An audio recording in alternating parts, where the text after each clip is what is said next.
नमस्कार। World news में आज अमेरिका के राष्ट्रपति डोनाल्ड ट्रंप ने ऐलान किया है कि ग्रीनलैंड पर अमेरिका कब्जा करेगा और जो देश बीच में आएगा उसे सख्त सजा दी जाएगी। इसके लिए ट्रंप नेटो को भी तोड़ने के लिए तैयार है, क्योंकि उन्होंने नेटो के 8 देशों पर टैरिफ लगा दिया है।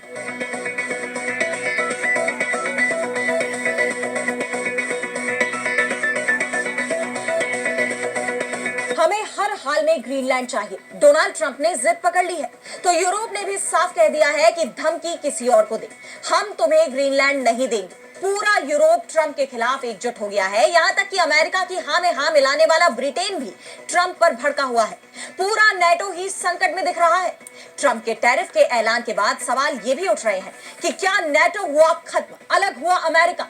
ट्रंप ये भी कह चुके हैं कि जरूरत पड़ी तो वो ग्रीनलैंड पर हमला भी कर सकते हैं। तो क्या जल्दी ही यूरोप और अमेरिका के बीच जंग होने वाली है? इस पर हम करेंगे विस्तार से चर्चा, लेकिन आइए जरा उन खबरों को भी देख लें जिन पर आगे होगी बात।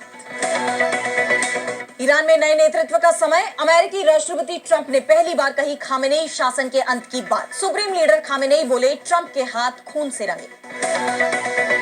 संयुक्त राष्ट्र की तर्ज पर एक नए शांति बोर्ड का गठन करने की योजना बना रहे अमेरिकी राष्ट्रपति ट्रंप। दुनिया में चाहिए शांति तो देने होंगे $1 अरब।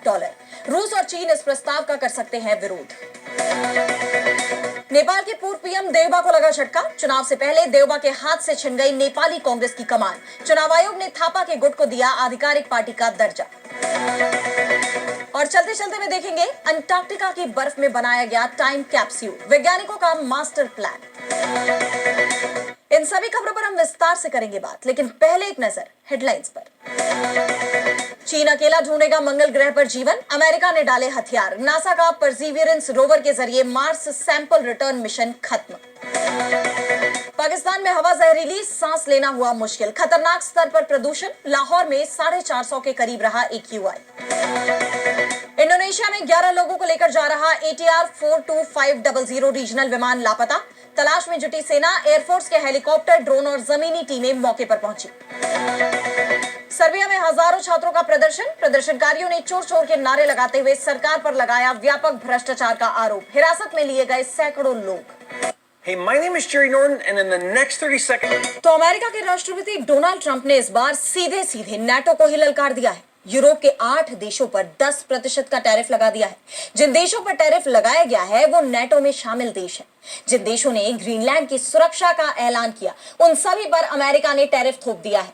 ट्रंप ने साफ कर दिया है कि ग्रीनलैंड लेकर रहेंगे, जरूरत हुई तो सैन्य कार्रवाई करेंगे। हमें ग्रीनलैंड चाहिए, ये आखिरी फैसला है और जो बीच में आएगा वो सजा पाएगा। अभी 10% टैरिफ लगाया है और नहीं सुधरे तो 1 जून से 25% टैरिफ लगाया जाएगा। जिन देशों पर ट्रंप ने 10% का टैरिफ लगाया है उसमें Denmark, Norway, Sweden, France, Germany, Britain, Netherland और फिनलैंड शामिल है। और ट्रंप ने यह भी साफ कर दिया है कि अगर कोई और देश ग्रीनलैंड की सुरक्षा के लिए अपने सैनिक भेजता है या फिर अमेरिका की योजना का समर्थन नहीं करता है उसे भी सजा मिलेगी, उस पर भी टैरिफ लगाया जाएगा। ट्रंप के इस ऐलान के बाद एक बात तो साफ हो गई कि 1 जून तक वो ग्रीनलैंड पर हमला नहीं करेंगे। समझौते से या खरीद कर ग्रीनलैंड पर कब्जे की कोशिश करेंगे और बात नहीं बनती है तो सैन्य विकल्प पर विचार होगा। धमकी तो वो दे ही रहे हैं और अगर ग्रीनलैंड में अमेरिका ने सैनिक भेजे तो नेटो देशों के बीच ही जंग हो जाएगी। ट्रंप हर स्थिति के लिए खुद को तैयार बता रहे हैं, तो वहीं डेनमार्क ने भी साफ कह दिया है कि वो अमेरिका का सामना करने के लिए तैयार है। इस बात की उम्मीद कम है कि अमेरिका हमला करेगा, लेकिन अगर ऐसा होता है तो हम जवाबी कार्रवाई करेंगे। ग्रीनलैंड कई सालों से डेनमार्क का हिस्सा है। इसे अर्ध स्वायत्त शासी क्षेत्र का दर्जा हासिल है। डेनमार्क का संविधान इसे ये अधिकार देता है कि अगर वहां के लोग चाहें तो आजादी की घोषणा कर सकते हैं, किसी के भी साथ जा सकते हैं, लेकिन ये फैसला ग्रीनलैंड के लोग करेंगे, डोनाल्ड ट्रंप नहीं। ग्रीनलैंड के लोग भी अमेरिका की योजना का विरोध कर रहे हैं, लेकिन ट्रंप अड़ गए हैं। उन्हें दुनिया का ये सबसे बड़ा आइलैंड हर हाल में चाहिए और इसके लिए वो नेटो को तोड़ने के लिए भी तैयार है। वैसे जिस तरह से ट्रंप ने यूरोप के 8 देशों पर टैरिफ लगाया है उसके बाद नेटो तो टूटने की कगार पर पहुंच ही चुका है। इस बीच ट्रंप के टैरिफ को लेकर यूरोप से बेहद सख्त प्रतिक्रिया सामने आई है। ब्रिटेन और फ्रांस ने बेहद तीखी प्रतिक्रिया दी है। ट्रंप के टैरिफ के ऐलान के बाद यूरोपियन यूनियन के 27 देशों के राजदूतों की इमरजेंसी मीटिंग बुलाई गई, जिसमें ग्रीनलैंड पर ट्रंप की धमकियों को खतरनाक कहा गया। इस बैठक से पहले ब्रिटिश प्रधानमंत्री कीयर स्टामर का बयान सामने आया है। उन्होंने टैरिफ लगाने को पूरी तरह गलत कहा है। स्टामर ने कहा कि ट्रंप की यूरोप को धमकाने की कोशिश सही नहीं है। ग्रीनलैंड का भविष्य डेनमार्क और ग्रीनलैंड तय करेंगे। अमेरिका को इसका भविष्य तय करने का अधिकार नहीं है। जबकि फ्रांस के राष्ट्रपति इमैनुअल मैक्रो ने कहा कि टैरिफ की धमकियों के आगे हम नहीं झुकेंगे। यूरोपीय देश इस धमकी का एकजुटता से और अपने तरीके से जवाब देंगे। हम यूरोपीय देशों के साथ दुनिया भर के देशों की संप्रभुता को लेकर प्रतिबद्ध हैं। ग्रीनलैंड की स्वतंत्रता और संप्रभुता को लेकर भी फ्रांस प्रतिबद्ध है। इसलिए डेनमार्क ने ग्रीनलैंड में जो सैन्य अभ्यास आयोजित किया है, इसमें फ्रांस ने हिस्सा लेने का फैसला लिया है। आज यूरोप की सुरक्षा दांव पर है। किसी भी प्रकार की धमकी ना तो हमें यूक्रेन पर और ना ही ग्रीनलैंड पर अपना फैसला पलटने के लिए मजबूर कर सकती है।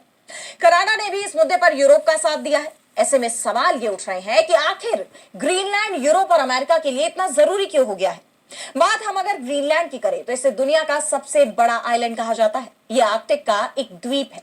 यह क्षेत्रफल में मेक्सिको से भी बड़ा है, लेकिन इसकी आबादी मात्र 57,000 है, जो एक छोटे से क्षेत्र में रहती है क्योंकि अधिकांश हिस्सा हमेशा ही बर्फ से ढका रहता है। सामरिक रूप से इसका बड़ा महत्व है। यह अमेरिका के करीब है। ट्रंप का कहना है कि वो यहां गोल्डन डोम तैनात करेंगे, जिससे रूस और चीन के खतरे से अमेरिका को बचाया जा सके। तो वहीं यूरोप का कहना है कि ग्रीनलैंड भी नाटो का हिस्सा है। गोल्डन डोम अगर तैनात करना है तो उसकी इजाजत ग्रीनलैंड से ली जा सकती है। इसके लिए उस पर कब्जे की जरूरत नहीं है, लेकिन ट्रंप हर हाल में ग्रीनलैंड पर कब्जे के लिए अड़ गए हैं। और अब बढ़ते हैं अगली खबर की तरफ, जहां हम बात करेंगे ईरान की। तो ईरान इस वक्त आर्थिक परेशानियों से लड़ रहा है, जिसके चलते वहां जबरदस्त प्रदर्शन भी हुए।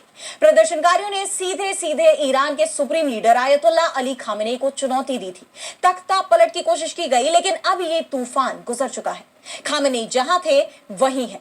ईरान की सरकार में किसी भी तरह का बदलाव नहीं हुआ है। स्कूल कॉलेज फिर से खुल गए हैं। हालात सामान्य हो गए हैं। बड़े हिस्से में इंटरनेट फिर से शुरू हो गया है। अमेरिका की तरफ से सैन्य कार्रवाई की धमकियां दी जा रही थी, वो भी बंद हो गई हैं, लेकिन जुबानी जंग जरूर चल रही है। अमेरिका के राष्ट्रपति डोनाल्ड ट्रंप ने तीखा हमला बोला है। उन्होंने कहा है कि ईरान के supreme leader Ayatollah Ali Khamenei के 37 साल पुराने शासन को खत्म करने का समय आ गया है। ट्रंप ने कहा कि ईरान को अब नई लीडरशिप की जरूरत है। खामेनेई पागल आदमी है। उसे अपने देश को ठीक से चलाना चाहिए और लोगों की जान लेने की घटनाएं रोकनी चाहिए।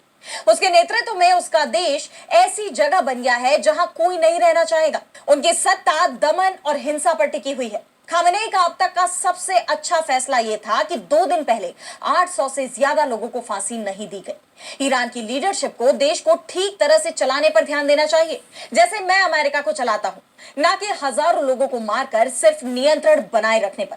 लीडरशिप का मतलब सम्मान है, डर और मौत नहीं। ट्रंप ने सैन्य हमले की बात नहीं की, सिर्फ ये कहा कि ईरान की सरकार को जनता का दमन नहीं करना चाहिए। जवाब ईरान की तरफ से भी आया है। खामेनेई ने ट्रंप पर तीखा पलटवार किया है। उन्होंने ट्विटर पर पोस्ट करते हुए कहा कि इस्लामी क्रांति की शुरुआत के बाद से ही अमेरिका ईरान पर अपना प्रभुत्व खो चुका है। वे ईरान को फिर से अपना सैन्य, राजनीतिक और आर्थिक गुलाम बनाना चाहते हैं। ये केवल ट्रंप की नीति नहीं है, ये एक सामान्य अमेरिकी नीति है। अमेरिकी राष्ट्रपति ने देशद्रोहियों को संदेश भेजा कि वे उनका समर्थन करेंगे और सैन्य मदद पहुंचाएंगे। दूसरे शब्दों में कहें तो अमेरिकी राष्ट्रपति खुद राजद्रोह में शामिल थे। खामेनेई ने कहा कि अमेरिकी राष्ट्रपति ने तोड़फोड़, आगजनी और जान लेने वाले समूहों को ईरानी राष्ट्र कहकर संबोधित किया। हम अमेरिकी राष्ट्रपति को इस आरोप के लिए दोषी पाते हैं। अमेरिका ने इस राजद्रोह को अंजाम देने के लिए व्यापक तैयारियां की थी, कई साजिशें रची गई, लेकिन ईरान ने अमेरिका को हरा दिया।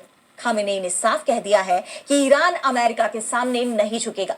अमेरिका कुछ भी कर ले, हर बार उसे हार ही मिलेगी। और अब अगली खबर में बात करेंगे अमेरिका की। तो अमेरिकी राष्ट्रपति डोनाल्ड ट्रंप ने जब से सत्ता संभाली है, तब से ही वो एक के बाद एक ऐसे फैसले ले रहे हैं जिस पर सवाल उठ रहे हैं। और अब एक बार फिर ट्रंप अजीबोगरीब फैसला लेने की तैयारी में है। अभी तक तो उनकी नजरें यूरोप पर बनी हुई थी, लेकिन अब ट्रंप की तिरछी निगाह यूएन पर आ टिकी है। राष्ट्रपति ट्रंप एक नए शांति बोर्ड के गठन का ऐलान कर चुके हैं। शांति बोर्ड को शुरू में गजा में इजरायल और हमास के युद्ध को खत्म करने पर केंद्रित माना जा रहा था, लेकिन अब ट्रंप इसका विस्तार करने की तैयारी में है और इसके लिए उन्होंने प्लान भी बना लिया है, जिसके तहत जिन जिन देशों में अशांति फैली हुई है, वहां वहां शांति बोर्ड के जरिए सुचारू रूप से शांति लाने की कोशिश की जाएगी। और साथ ही सुशासन को बढ़ावा दिया जाएगा। यानी ट्रंप यूएन की तर्ज पर एक नया संगठन बनाने की योजना पर काम कर रहे हैं। लेकिन सबसे बड़ी बात तो यह है कि ट्रंप प्रशासन ने अपने नए शांति बोर्ड में स्थायी जगह पाने के इच्छुक देशों से योगदान देने की मांग की है। साफ है, स्थायी सदस्यता चाहने वाले देशों को कम से कम $1 अरब देने होंगे, जिसके बाद सवाल ये उठ रहे हैं कि क्या ट्रंप हफ्ता वसूली कर रहे हैं। ब्लूमबर्ग की रिपोर्ट के मुताबिक डोनाल्ड ट्रंप इसके पहले अध्यक्ष होंगे और वो ही सदस्यों के रूप में आमंत्रित किए जाने वाले व्यक्तियों का फैसला लेंगे। फैसला बहुमत से लिया जाएगा, जिसमें मौजूद हर एक सदस्य देश को एक वोट मिलेगा, लेकिन सभी फैसले अध्यक्ष की स्वीकृति के अधीन होंगे। इस प्रस्ताव के मसौदे में कहा गया है, हर एक सदस्य देश इस चार्टर के लागू होने की तारीख से अधिकतम 3 साल के लिए काम करेगा, जिसका नवीनीकरण अध्यक्ष के जरिए किया जा सकता है। 3 साल की मेंबरशिप उन सदस्य देशों पर लागू नहीं होगी जो चार्टर के लागू होने के पहले साल के अंदर शांति बोर्ड को $1 बिलियन अमेरिकी डॉलर से ज्यादा नकद राशि का योगदान करेंगे। लेकिन ट्रंप के इस फैसले को कई देशों के विरोध का सामना भी करना पड़ सकता है, जिसमें प्रमुख तौर पर रूस और चीन शामिल है। लेकिन इजराइल ने तो अपनी नाराजगी जाहिर भी कर दी है और इजराइल की ये नाराजगी अमेरिकी राष्ट्रपति के इस प्लान पर भारी पड़ सकती है, क्योंकि अभी तक इजराइल हर मामले में अमेरिका का सहयोगी रहा है, लेकिन इस बार उसका रुख बदलता दिख रहा है। ऐसे में अब देखना होगा कि ट्रंप का ये प्लान कामयाब हो पाता है या नहीं। तो नेपाल में जब से ओली सरकार का तख्ता पलट हुआ है, तब से ही वहां की सियासत में उथल पुथल मची हुई है। देश में चुनाव की तैयारियां चल रही हैं और इस बीच पूर्व पीएम शेर बहादुर देउबा को बड़ा झटका लगा है। देउबा के हाथ से उनकी पार्टी छिन गई है। दरअसल चुनाव से पहले नेपाली कांग्रेस 2 हिस्सों में बढ़ गई है। आप जानते हैं, जिनमें एक धड़े का नेतृत्व पूर्व पीएम देउबा कर रहे हैं और दूसरे गुट का नेतृत्व पार्टी महासचिव रहे गगन थापा कर रहे हैं। और अब चुनाव आयोग ने गगन थापा की पार्टी को असली नेपाली कांग्रेस का दर्जा दे दिया है, जिसके बाद देउबा के राजनीतिक सफर पर बड़ा खतरा मंडराता हुआ नजर आ रहा है।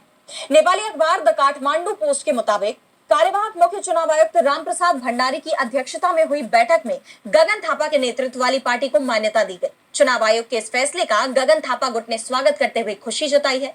वहीं देउबा गुट ने न सिर्फ इस पर नाराजगी जताई, बल्कि राष्ट्रव्यापी धरना प्रदर्शन की धमकी भी दी है। चुनाव आयोग का ये फैसला देउबा पर भारी पड़ सकता है, क्योंकि अब उनकी पार्टी की कमान तो उनके हाथ से छिन ही गई है और साथ ही उनके चुनाव लड़ने पर भी खतरा मंडराने लगा है। आयोग के इस फैसले का मुख्य आधार नेपाली कांग्रेस का संविधान था। दरअसल चुनाव आयोग ने माना कि जब नेपाली कांग्रेस की केंद्रीय कार्य समिति पार्टी संविधान में अनिवार्य प्रावधान का दृढ़ता से पालन नहीं कर रही थी, तो पार्टी महासचिव थापा और विश्व प्रकाश शर्मा ने विशेष अधिवेशन बुलाया जो वैध था। चुनाव आयोग ने यह भी पाया कि विशेष आम अधिवेशन की मांग पर कोई लिखित में असहमति दर्ज नहीं कराई गई थी, जिससे यह साबित हो जाता है कि इस अधिवेशन को पार्टी के संविधान के तहत ही बुलाया गया था।